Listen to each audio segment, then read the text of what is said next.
was upon the west. According to tradition, the various buildings and courtyards could hold in all 300,000 persons. Both the sanctuary and the Holy of Holies were entirely lined with solid gold plates encrusted with jewels.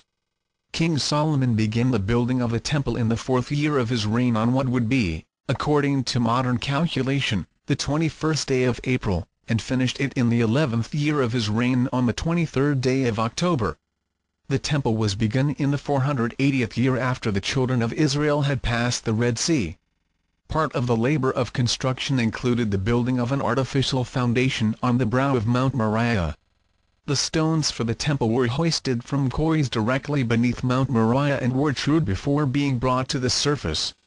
The brass and golden ornaments for the temple were cast in molds in the clay ground between Succoth and Zeradath, and the wooden parts were all finished before they reached the temple site. The building was put together, consequently, without sound and without instruments, all its parts fitting exactly without the hammer of contention, the axe of division, or any tool of mischief.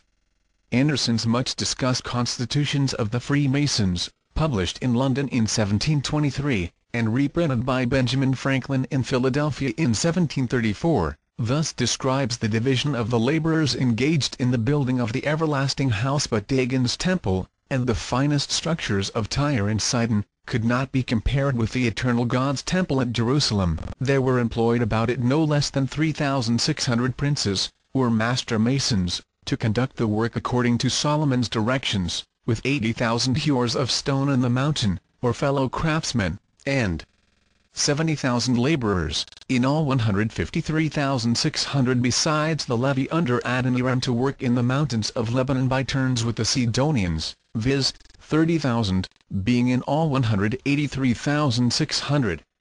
Daniel's sickles give 3,300 overseers, instead of 3,600, and lists the 3 grand masters separately. The same author estimates the cost of the temple at nearly $4,000 million. The Masonic legend of the building of Solomon's temple does not in every particular parallel the scriptural version, especially in those portions relating to Cheram-Abif. According to the biblical account, this master workman returned to his own country. In the Masonic allegory he is foully murdered. On this point A. Waite, in his new Encyclopedia of Freemasonry, makes the following explanatory comment: the legend of the Master Builder is the great allegory of Masonry. It happens that his figurative story is grounded on the fact of a personality mentioned in Holy Scripture, but this historical background is of the accidents and not the essence. The significance is in the allegory and not in any point of history which may lie behind it. Cheram, as master of the builders, divided his workmen into 3 groups, which were termed entered apprentices, fellow craftsmen, and master masons. To each division he gave certain passwords and signs by which their respective excellence could be quickly determined. While all were classified according to their merits, some were dissatisfied, for they desired a more exalted position than they were capable of filling. At last 3 fellow craftsmen, more daring than their companions, determined to force Cheram to reveal to them the password of the master's degree. Knowing that Cheram always went into the unfinished sanctum sanctorum at high noon to pray, these ruffians, whose names were Jubila, Jubilo, and Jubilam, lay in wait for him, one at each of the main gates of the temple. Cheram, about to leave the temple by the south gate, was suddenly confronted by Jubila armed with a 24-inch gauge. Upon Cheram's refusal to reveal the master's word, the ruffian struck him on the throat with the rule, and the wounded master then hastened to the west gate, where Jubilo, armed with a square, awaited him and made a similar demand. Again Cheram was silent, and the second assassin struck him on the breast with a square. Cheram thereupon staggered to the east gate, only to be met there by Jubilam armed with a maul. When Cheram refused him the master's word, Jubilam struck the master between the eyes with a mallet and Cheram fell dead. Insert a Masonic apron with symbolic figures. From an early hand-painted Masonic apron. While the mystic symbolism of Freemasonry decrees that the apron shall be a simple square of white lambskin with appropriate flap, Masonic aprons are frequently decorated with curious and impressive figures. When silk, cotton, or linen is worn, writes Albert Pike, the symbolism is lost, nor is one clothed who blots, defaces, and desecrates the white surface with ornamentation, figuring, or colors of any kind. See symbolism. To Mars, the ancient plane of cosmic energy, the Atlantean and Chaldean stargazers assign Aries as a diurnal throne and Scorpio as a nocturnal throne. Those not raised to spiritual life by initiation are described as dead from the sting of a scorpion, for they wander in the night side of divine power. Through the mystery of the Paschal Lamb, or the attainment of the Golden Fleece, these souls are raised into the constructive day power of Mars and Aries, the symbol of the Creator. When worn over the area related to the animal passions, the pure lambskin signifies the regeneration of the procreative forces and their consecration to the service of the deity. The size of the apron, exclusive of the flap, makes it the symbol of salvation, for the mysteries declare that it must consist of 144 square inches. The apron shown above contains a wealth of symbolism: the beehive, emblematic of the Masonic Lodge itself, the trowel, the mallet, and the trestle bowed. The rough and true ashlars. The pyramids and hills of Lebanon. The pillars, the temple, and checkerboard floor. And the blazing star and tools of the craft. The center of the apron is occupied by the compass and square, representative of the macrocosm and the microcosm, and the alternately black and white serpent of astral light.